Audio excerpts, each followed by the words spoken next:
गरीब दर्जी भाभी ने बनाया 5 नंदों के लिए दिवाली ड्रेस। एक छोटे से कमरे में पुरानी सिलाई मशीन रखी है। चारों ओर कपड़ों के ढेर और धागों के गुच्छे बिखरे हुए हैं। सीमा, जो घर की बहू और दर्जी है, बड़ी लगन से सिलाई कर रही है। उसकी हालत और कपड़े उसकी गरीबी को साफ बयां कर रहे हैं। कमरे में हल्की धूप आ रही है, जिससे कमरा थोड़ा उजला है। बस ये शर्ट आज खत्म हो जाए तो फैक्ट्री से पैसे आ जाएंगे, फिर शायद इस महीने राशन आराम से खरीद पाऊं। वो थकी हुई है, लेकिन फिर भी मेहनत में जुटी रहती है। तभी उसकी 5 नंदे सुनीता, सविता, प्रीति, नीता और गीतू घर में प्रवेश करती हैं। सभी आपस में हंसी मजाक कर रही हैं, लेकिन उनके चेहरे पर थोड़ी चिंता भी झलक रही है। भाभी, सुबह से सिलाई कर रही हो, कुछ आराम भी कर लो। अरे आराम करने से क्या होगा सुनीता, तुम्हारी पढ़ाई का और घर का खर्चा भी तो देखना है। फैक्ट्री का काम जल्दी खत्म करूं तो कुछ और काम मिल सके। बाकी नंदे सीमा के पास आकर बैठ जाती हैं। सभी बहनें चुपचाप सीमा के काम को देख रही होती हैं। भाभी, दिवाली आने वाली है, इस बार नए कपड़े नहीं बन पाएंगे ना? हाँ, लेकिन हम कुछ नहीं कहेंगे। हम समझते हैं कि इस बार घर की हालत ठीक नहीं है, परेशानियां बहुत हैं और खर्चा ज्यादा। सीमा उनकी बातें सुनकर एक पल के लिए चुप हो जाती है। उसकी आंखों में दर्द झलकता है, लेकिन वो फिर से मुस्कुरा देती है। तुम लोग चिंता मत करो, कोई भी त्योहार बिना खुशी के नहीं जाना चाहिए। कुछ ना कुछ तो जरूर होगा, कोई परेशानी वाली बात नहीं है। जो भी होगा अच्छा ही होगा। नंदे मुस्कुरा देती हैं, लेकिन उनके चेहरे पर एक उदासी बनी रहती है। वो पांचों वहां से चली जाती हैं और घर के कुछ काम करने लगती हैं। इस तरह अपनी नंदों की उदासी सीमा से बिल्कुल भी सही नहीं जाती और ना ही उसे अच्छा लगता है। अगर मेरे पास पैसे होते तो मैं अपनी नंद के चेहरे पर कभी भी उदासी नहीं आने देती। अब मैं ऐसा क्या करूं जो सब कुछ ठीक हो जाए, परेशानियां दूर हो जाए और मेरी नंद पहले की तरह हंसने लगे। सीमा ऐसा सोचने लगती है। कुछ देर बाद सीमा कपड़े सिलने में व्यस्त हो जाती है और नंदे आपस में बात करने के लिए घर के कोने में चली जाती हैं। मुझे इस बार दिवाली पर शरारा सूट पहनने का बहुत मन है। आज तक मैंने दुकानों पर शरारा सूट बहुत देखे और कई तो मेरी सहेलियों ने भी पहने हैं। काश कि मैं भी शरारा सूट पहन सकूं। और मुझे अनारकली सूट चाहिए। भाभी हमें वैसे कुछ कहेंगी नहीं, लेकिन मेरे पास कोई अच्छा कपड़ा नहीं है। अगर मेरे पास कोई अच्छा सा कपड़ा होता तो मैं भाभी को अपना सूट बनाने के लिए दे देती। वैसे तो वो बिजी रहती हैं, लेकिन हमारे काम को भाभी कभी मना भी नहीं करेंगी। हम कुछ नहीं कह सकते। हम जानते हैं कि भैया और भाभी दोनों बहुत मेहनत कर रहे हैं। उन्हें इस घर का खर्चा भी चलाना है और हमारी पढ़ाई भी देखनी है और आगे जाकर हमारी शादी भी करनी है। हम 5 नंद हैं, हमारे पीछे तो वो पहले ही बहुत पैसा लगा रहे हैं। मुझे तो पंजाबी कुर्ता चाहिए, लेकिन क्या करें, अब की बार तो पुराने कपड़े ही पहनने पड़ेंगे। वैसे तो हर साल हम पुराने ही पहनते हैं। इस साल हमारा मन नए कपड़े पहनने का बहुत कर रहा है। मैं धोती सलवार पहनूंगी, चाहे पुराने कपड़े ही क्यों ना हो। कुछ साल पहले मैंने धोती सलवार सिलवाई थी, कहीं तो रखी होगी मैंने। मुझे उसे ढूंढ लेना चाहिए। 5 बहनें आपस में बातें कर रही होती हैं। उनकी सारी बातें सीमा सुन लेती है। वो चुपचाप सिलाई करते करते उनके चेहरे पर आई उदासी देखती है और मन ही मन सोचती है, इन बच्चियों की इच्छाएं इतनी मासूम हैं, कैसे मना कर दूं? मुझे कुछ करना होगा, चाहे कुछ भी हो जाए। मुझे इस दिवाली अपनी नंद के लिए नए कपड़ों का जोड़ा सिलना होगा। रात का समय है। सीमा और उसके पति रमेश अपने छोटे से कमरे में बैठे हैं। दोनों के चेहरे पर थकान साफ नजर आ रही है। सारा दिन मेहनत करने के बाद उनका इतना थकान से भरा चेहरा होना तो लाजमी ही था। सीमा, महीने का राशन भी खत्म हो गया है। अब क्या करेंगे? फैक्ट्री से पैसे आने में अभी 2 दिन और लगेंगे और पता नहीं पैसे भी पूरे मिलेंगे या नहीं। कुछ नहीं, मैं कुछ और काम कर लूंगी। गांव वालों के कपड़े सिलकर थोड़ा पैसा और कमा लूंगी। तुम चिंता मत करो। तुम इतनी मेहनत करती हो, लेकिन फिर भी घर की हालत नहीं सुधरती। मैं जानता हूँ तुम नंदों के लिए नए कपड़े बनाना चाहती हो, लेकिन हमारे पास तो खुद के लिए भी पैसे नहीं हैं। जो भी पैसा घर में आता है वो घर खर्च, कॉलेज की फीस और बाकी सब में चला जाता है। 1 रुपया भी नहीं बच पाता। फिर भी तुम मुझे परेशान किए बिना घर को चलाती हो और अपनी नंद की सभी ख्वाहिशों को पूरा करने की कोशिश भी करती हो। इस बार दिवाली पर मैं नंदों को उनकी पसंद के कपड़े जरूर दूंगी, चाहे कितनी भी मेहनत करनी पड़े। उनके चेहरे पर उदासी मुझे बिल्कुल भी अच्छी नहीं लगती। नंद नहीं, मेरी बेटियां जैसी हैं।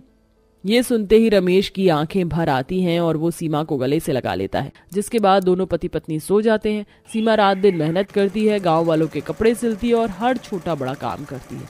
वो 1-1 रुपया जोड़ने की कोशिश करती है। इतनी मेहनत के बाद भी कुछ ही पैसे जुड़े हैं। मुझे और पैसे जोड़ने की ज़रूरत है। दिवाली आने में कुछ ही दिन बाकी है। सीमा ने आखिरकार कुछ पैसे जोड़ लिए और बाजार जाकर कपड़े खरीदने के लिए निकलती है। चलो, आखिरकार इतने पैसे इकट्ठे कर लिए हैं कि नंदों के लिए कपड़े खरीद सकूं। अब इन पैसों से मैं अच्छे अच्छे कपड़े खरीदूंगी और उन्हें अपनी नंद के पसंद के हिसाब से सिलूंगी। वो बाजार में कपड़े देख रही होती हैं। रंग बिरंगे कपड़े उसकी आंखों के सामने होते हैं। तभी अचानक से उसका पर्स गायब हो जाता है। बाजार की भीड़ भाड़ में कोई चोर उसका पर्स चुरा कर भाग जाता है, जिसके बारे में सीमा को पता भी नहीं चलता। अरे, मेरा पर्स कहाँ गया? हे भगवान, कितनी मेहनत से मैंने पैसे जोड़े थे, कहाँ गया मेरा पर्स? किसी ने देखा क्या? बता दो, अगर किसी ने मेरा पर्स लिया है तो मुझे दे दो।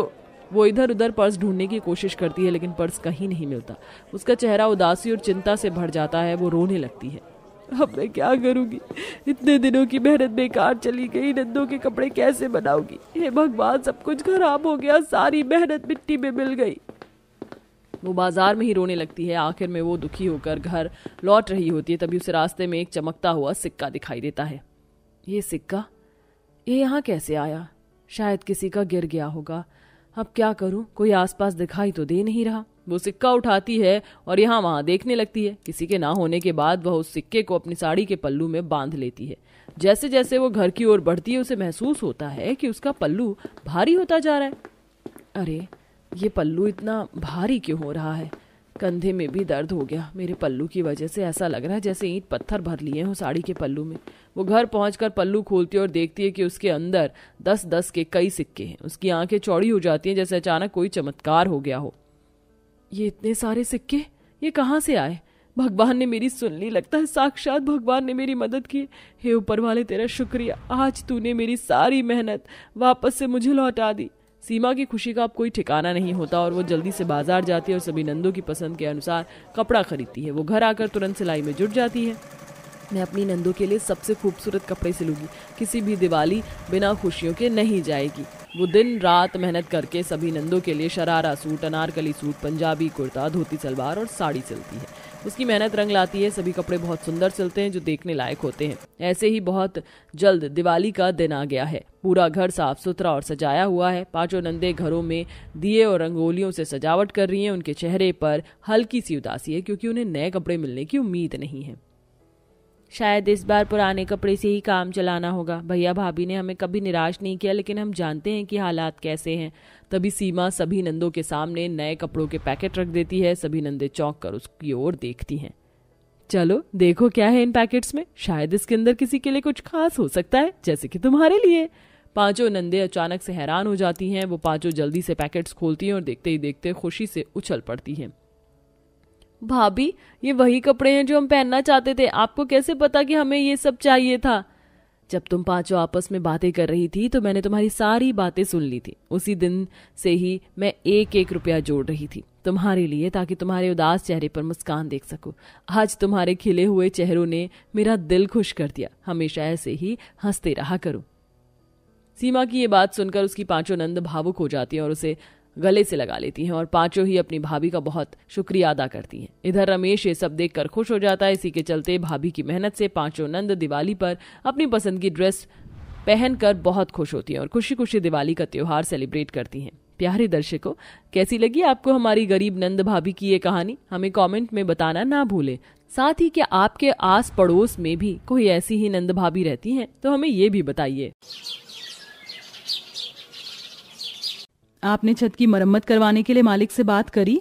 मालिक ने कहा है तुम घर में रह रहे हो, तुम मिस्त्री से बात करो। और मैंने मिस्त्री से बात करी थी, पर वो पैसा बहुत ज्यादा मांग रहा है और मेरे पास अभी इतने पैसे नहीं हैं। उससे बात करके देखो ना, क्या पता थोड़े कम पैसे लेकर टेम्परेरी काम कर दे, क्योंकि इस बार बारिश बहुत ज्यादा हो रही है और घर में सीलन भी आ गई है। कहीं ऐसा ना हो कि बहुत जल्द हमारे घर की छत टपकने लगे। हाँ दिशा, मैं कुछ करता हूँ।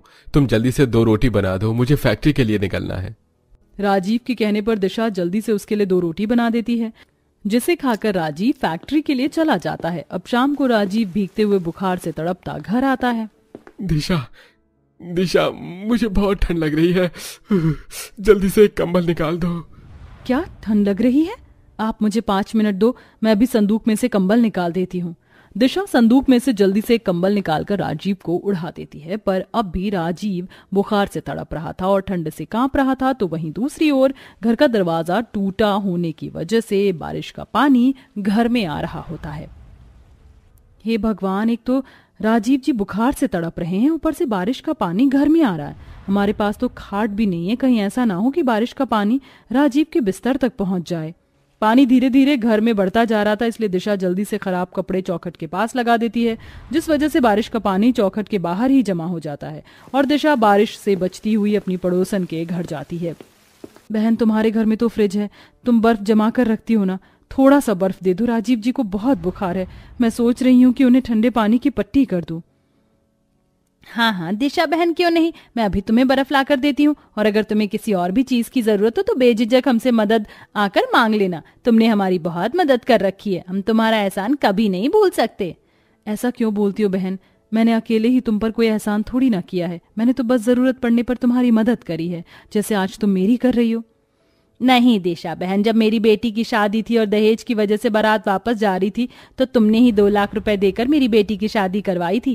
पहले तुम्हारे दिन कितने अच्छे थे और आज तुम कैसे इस टूटे से घर में अपनी जिंदगी काट रही हो। मुझे कभी कभी तुम्हारे लिए बहुत बुरा लगता है। बहन, हर किसी के दिन एक जैसे नहीं रहते। शायद मैंने और राजीव जी ने पिछले जन्म में कई बुरे काम करे थे, आज भगवान उसकी सजा दे रहे हैं, और तभी तो उसने हमें राजा से रंक बना दिया। अच्छा, अब जल्दी से बर्फ दे दो, राजीव जी घर में अकेले हैं। दिशा जल्दी से अपनी पड़ोसन से बर्फ लेकर अपने घर जाती है और राजीव को ठंडे पानी की पट्टी करती है, पर फिर भी राजीव का बुखार नहीं उतरता। और जैसे ही बारिश कम होती है, दिशा राजीव से कहती है, राजीव जी बारिश कम हो गई, आप मेरे साथ डॉक्टर के पास चलो। नहीं दिशा, मैं डॉक्टर के पास नहीं जाऊंगा, मेरी जेब में 1 रुपया नहीं है, और तुम तो जानती हो ना, मुझे फ्री में इलाज करवाना या कोई भी काम करना जरा भी पसंद नहीं है। मैं जानती हूँ आपकी खुददारी, पर इस समय मुझे आपकी सेहत की ज्यादा फिक्र है, और अगर आप मेरे साथ डॉक्टर के पास नहीं गए तो मैं आपसे बात नहीं करूंगी। दिशा, एक तुम ही तो मेरा सहारा हो, जो मेरे हर सुख दुख में साथ रहती हो। अगर तुम भी मुझसे रूठ जाओगी तो मैं कैसे जीऊंगा। चलो हम डॉक्टर के पास चलते हैं। दिशा की जिद करने पर राजीव डॉक्टर के पास जाता है और दवाई लेकर घर आता है, पर उस दवाई को खाने से भी राजीव का बुखार नहीं उतरता और इसी तरह से कुछ दिन बीत जाते हैं। आपको क्या हो गया? आपका बुखार तो उतरने का नाम ही नहीं ले रहा। 4 दिन हो गए, आज आप चलो, हम आपका ब्लड टेस्ट करवाएंगे।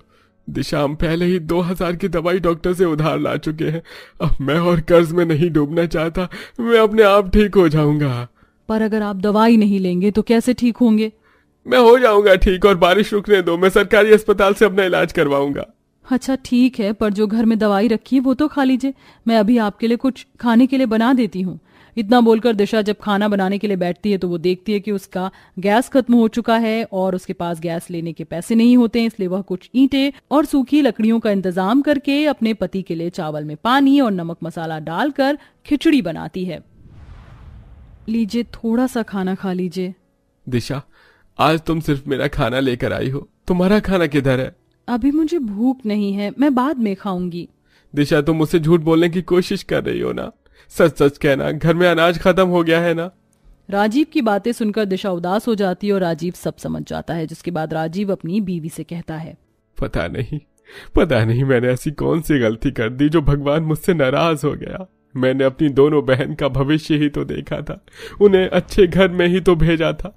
दिशा, मैंने अपनी बहनों की शादी अमीर घर में करवाकर कोई गलती तो नहीं करी, क्योंकि मैं जब भी बाहर निकलता हूं तो हर कोई मुझे ताने देता है, मुझे लालची कहता है, और मुझे कभी कभी लगता है कि शायद मैंने अपनी बहनों की शादी करवाने के लिए अपना घर, फैक्ट्री सब बेचकर गलती की। आप ऐसा क्यों कह रहे हैं? आपने कोई गलती नहीं की। मेरी नंद हम दोनों की जिम्मेदारी थी, और अगर आज मम्मी पापा जिंदा होते तो वह भी सुप्रिया और नेहा की शादी अच्छे घर में ही करवाते। और वैसे भी आपने तो सिर्फ अपनी दोनों बहनों का सपना पूरा किया था। आप लोगों की फिक्र मत करो। और रही बुरे दिन की बात, तो बुरा समय हर किसी की जिंदगी में आता है। आज हमारी जिंदगी में है तो कल किसी और की जिंदगी में होगा। पर दिशा, जब से मेरी दोनों बहन की अमीर घर में शादी हुई है, उन दोनों ने तो हमसे बात करनी भी बंद कर दी। एक बार भी मेरी दोनों बहनें हमें देखने नहीं आई कि हम किस हालत में हैं। आप दूसरों की बात पर ध्यान मत दीजिए और खाना खा लीजिए। दिशा के कहने पर जैसे ही राजीव खाने का पहला निवाला मुंह में लेता है, उसे उल्टी होने लगती है और वह बेहोश होकर जमीन पर गिर जाता है। राजीव जी, उठिए ना, क्या हुआ आपको? हे भगवान, अब मैं क्या करूं? बाहर इतनी बारिश हो रही है, मैं किससे मदद मांगने जाऊं? कैसे अपने पति को डॉक्टर के पास ले जाऊं? हे भगवान, अब तू ही मेरी मदद कर। दिशा अपने पति की ऐसी हालत देखकर बहुत ज्यादा घबरा जाती है और बारिश में भीगते हुए अपने पड़ोसियों के घर जाती है, पर कोई भी दिशा की मदद नहीं करता। और तभी वहां दिशा की अमीर नंद, सुप्रिया और नेहा गाड़ी से गांव में आती हैं, जहां वो देखती हैं कि उसकी भाभी लोगों के घर के दरवाजे पीट रही है और उनसे मदद मांग रही है। ये देख सुप्रिया और नेहा गाड़ी से उतरती हैं और अपनी भाभी से कहती हैं, भाभी क्या हुआ? आप बारिश में लोगों के घर का दरवाजा क्यों पीट रही हैं? सब ठीक तो है? सुप्रिया, नेहा, तुम दोनों आगे जल्दी से घर चलो, तुम्हारे भैया की हालत बहुत खराब है। जब से तुम दोनों घर से गए हो, हमारे ऊपर तो दुखों का पहाड़ ही टूट गया है। पर भाभी, हाँ, पर भैया रहते कहाँ हो? हम घर गए थे, पर वहाँ पर कोई और ही रह रहा है और उन्हीं से मुझे पता चला कि आप यहाँ रहती हो। आप हमें जल्दी से घर ले चलो और बताओ भैया को क्या हुआ है। तुम्हारे भैया की हालत बहुत खराब है, मुझे बहुत डर लग रहा है। जल्दी से घर चलो, उन्हें अस्पताल ले जाना होगा। अब जल्दी से सुप्रिया और नेहा दिशा के साथ घर जाती हैं, जहां वो देखती हैं कि घर में पानी भर चुका है और उसका भाई जमीन पर पानी में बेहोशी की हालत में पड़ा है। जल्दी से सुप्रिया और नेहा अपने भाई को अस्पताल ले जाती हैं, जहां डॉक्टर उसका इलाज करते हैं। और सुप्रिया दिशा से कहती है, भाभी, भैया की और आपकी ये हालत कैसे हुई? हम कब इतने गरीब हो गए और आप इतने दिनों से इतनी गरीबों वाली जिंदगी जी रही थी और आपने और भैया ने हमें कुछ बताया भी नहीं। सुप्रिया, नेहा, अच्छा हुआ तुम दोनों सही समय पर आ गए, वरना तुम्हारे भैया को तो लग रहा था कि तुम शादी के बाद हमें भूल ही गई। तुम्हारे भैया ने तुम दोनों की अमीर घर में शादी करवाने के लिए बहुत दुख झेले हैं। उन्होंने हमारा घर, फैक्ट्री सब बेच दिया ताकि हम तुम्हारे ससुराल वालों को दहेज, उनके घर वालों को सोने की चेन, अंगूठी और तुम्हें घर गिफ्ट कर सके। और वही सब पूरा करते करते हम करोड़पति से रोडपति बन गए और आज हमारी ऐसी हालत हो गई है कि हम किराए के कच्चे मकान में रह रहे हैं। हम वहाँ इतनी अच्छी जिंदगी जी रहे थे और हमारे भैया भाभी इतनी गरीबी में। भाभी, आपने हमें बताया क्यों नहीं? हमारे ससुराल वाले बहुत अच्छे हैं, उन्हें ये सब चीज नहीं चाहिए थी। भैया को क्या जरूरत थी बराबरी करने की? पर जो होना था हो गया। पर अब से आप और भैया हमारे साथ रहेंगे बस। जब सुप्रिया और नेहा को अपने भैया भाभी की हालत का पता चलता है तो उन दोनों को बहुत बुरा लगता है और वह दोनों फैसला कर लेती हैं कि अब से वो दोनों अपने भैया भाभी को अपने साथ रखेंगे। और कुछ दिनों में राजीव की तबीयत ठीक हो जाती है और दिशा की दोनों नंद उन्हें अपने साथ अपने घर ले जाती हैं, जहां पूरा परिवार एक साथ हंसी खुशी रहता है। देखा दोस्तों, जरूरी नहीं कि नंद भाभी हमेशा लड़ाई करें। कुछ नंद और भाभी ऐसी होती हैं कि बहनों से भी ज्यादा प्यार होता है उनमें। तो आप बताइए, आप अपनी नंद या भाभी से कितना प्यार करते हैं? हमें कमेंट करके बताएं।